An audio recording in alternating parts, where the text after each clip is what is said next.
ነገ ህዳር 11 አቤት እንኳን አደረሳችሁ። በእውነት ነው የምነግራችሁ። ስሟ ሲጠራ ሲኦል የምትናወጽላት መናወጽ ብቻ አይደለም ነፍሳትን አሳልፋ የምትሰጥላት ከእናታችን ከቅድስተ ቅዱሳን ከቅድስት ድንግል ማርያም ቀጥሎ ከሴቶች ማህፀን ከወጡት በሙሉ በክብር ሁለተኛዋ የሆነችና የእናታችን የቅድስተ ቅዱሳን የቅድስት ድንግል ማርያም የወላጅ እናቷ የመድኃኔዓለም የኢየሱስ ክርስቶስ ደግሞ የሥጋ አያቱ የሆነች ቅድስት ናት። አዎ በክብር ከእናታችን ከቅድስተ ቅዱሳን ከቅድስት ድንግል ማርያም ቀጥሎ ሁለተኛ የሆነች ቅድስት ናት። ምክንያቱም ለእናታችን ለቅድስተ ቅዱሳን ለቅድስት ድንግል ማርያም የወላጅ እናቷ ስትሆን ለመድኃኔዓለም ለኢየሱስ ክርስቶስ ደግሞ አያቱ ለመሆን ተመርጣለችና። አዎ ለወላዲተ አምላክ ለእመብርሃን እናት የመሆን ለመድኃኔዓለም ለኢየሱስ ክርስቶስ ደግሞ አያት የመሆን ጸጋን በዚች ምድር ላይ ከእርሷ ውጪ ማን ተሰጥቶታል? አደራ ይህንን ቪዲዮ የምትችሉ 11 ጊዜ የማትችሉ ደግሞ ቢያንስ 3 ጊዜ ኮፒ ሊንክ አድርጉልኝ።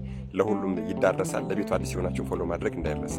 እመ ማርያም እመ ወላዲተ አምላክ እናታችን ቅድስት ሐና ከኢየሩሳሌም ሀገር ከሌዊ ነገድ ከካህኑ ከአሮን ዘር የሌዊ የሚልኪ ልጅ ለሆነ ለማጣት ልጁ ስትሆን እናታችን ቅድስት ሐና ወላጆቿ ማጣትና ሄርሜላ ይባላሉ። ወላጆቿ ደግሞ ከእርሷ በተጨማሪ ሶፊያና ማርያ የሚባል ሌሎች 2 ልጆች ነበሯቸው። ልብ አድርጉ። እናታችን ቅድስት ሐና ከይሁዳ ወገን የሆነውን ጻድቁን ቅዱስ ኢያቄምን ወልዳ እናታችን ቅድስተ ቅዱሳን ቅድስት ድንግል ማርያምን ወለደች። እህቷ ሶፊያ ደግሞ የመጥምቀ መለኮት ቅዱስ ዮሐንስ እናት የሆነች ቅድስት ኤልሳቤጥን ወለደች። ሦስተኛዋ እህቷ ማርያ ደግሞ የእመቤታችን ጠባቂ የተባለውን አረጋዊ ዮሴፍን አግብታ እናታችን ቅድስት ሰሎሜን እና ከ12 ሐዋርያት አንዱ የሆነውን የጌታ ወንድም የተባለውን ቅዱስ ያዕቆብን ወለደችልን ማለት ነው። እንግዲህ ሁላችሁም እንዳያችሁትና እንደምታውቁት ከሦስቱ እህትማማቾች ታላቋ እናታችን ቅድስት ሐና የክብር የምስጋና ይገባታል። አዎ ምክንያቱም አምላክን በድንግልና ጸንሳ በድንግልና ለወለደች ለእመቤታችን ለቅድስተ ቅዱሳን ለቅድስት ድንግል ማርያም እናት ሆና ተመርጣለችና። አዎ ለዓለም ሁሉ ድህነት የተደረገባትን የመዳናችን ምክንያት የሆነችውን ልዩ ስጦታችን ቅድስት ድንግል ማርያምን ስለወለደችልን የአምላካችን የመድኃኔዓለም የኢየሱስ ክርስቶስም ደግሞ አያቱ ስለሆነች ከሴቶች ሁሉ እንደምትከብርና እንደምትበልጥ በዚህ እንረዳለን ማለት ነው። ወገኖቼ ረጋ ብለን በንጹሕ ሕሊና እናስበው እስኪ። የወላዲት አምላክ እናት ለመሆን የመድኃኔዓለም የኢየሱስ ክርስቶስ አያት ለመሆን እኮ ምድር ላይ ካሉ ሴቶች በሙሉ አዎ ከሴቶች ሁሉ የሚበልጥና የሚበዛ ተጋድሎና ትሩፋት ባይኖራት ኖሮ እኮ ይህንን ታላቅ ጸጋ ባላገኘች ባልተሰጣት ነበር። ነገር ግን ይሄ ኃጢአተኛ ትውልድ ሊያውቃት ሊማጸናት ሊለምናት ሊያመሰግናት እየተገባ በፍጹም ያላከበራት እናታችን ቅድስት ሐና። አዎ እውነቴን እኮ ነው። በጸሎተ ማርያም መጀመሪያ ላይ እንኳን ምን ይላል መሰላችሁ?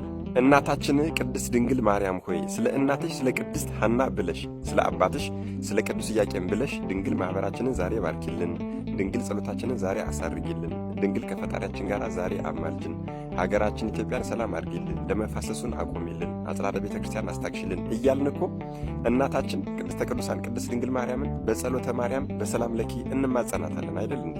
ለእናታችን ለቅድስተ ቅዱሳን ለቅድስት ድንግል ማርያም እኮ ከመድኃኔዓለም ከኢየሱስ ክርስቶስ ቀጥሎ የሚቀርባት ወላጆቿ ብቻ ናቸው።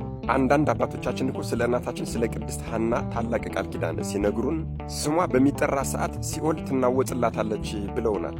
አዎ የእናታችን የቅድስት ሐናን መታሰቢያ የሚያደርግ ዝክሯን የሚዘክር በዓሏን የሚያከብርን ሰው ሲኦል እንደማትቀበል ይልቁንም የድንግል ማርያምን እናት የጌታን አያት በዓሏን ስታከብር የነበረች ይህችን ነፍስ ለምን አመጣችሁብኝ ብላ አውጣ እንደምትሰጥ ነግረውናል። እንግዲህ ወገኖች ሁላችሁም ለነገው ለህዳር 11 የዕረፍት በዓሏ አቅማችሁ በፈቀደ ዝክሯን ለመዘከር መታሰቢያዋን ለማድረግና በዓሏን ለማክበር ተዘጋጁ እላለሁ። የሚያውቁትን ለማያውቁት ማሳወቅ በጎነት ነውና አደራ ይህንን ቪዲዮ በደንብ አድርጋችሁ ኮፒ ሊንክ አድርጉልኝ። ለቤቱ አዲስ የሆናችሁን ፎሎ ማድረግ እንዳይረሳ እላለሁ። መድኃኔዓለም ኢየሱስ ክርስቶስ በሥጋ አያቱ ከሆነችው ከእናታችን ከቅድስት ሐና ረድኤት፣ በረከት፣ ምልጃ፣ ቃል ኪዳን፣ ፍቅር አይለየን። አሜን። ይቆየን።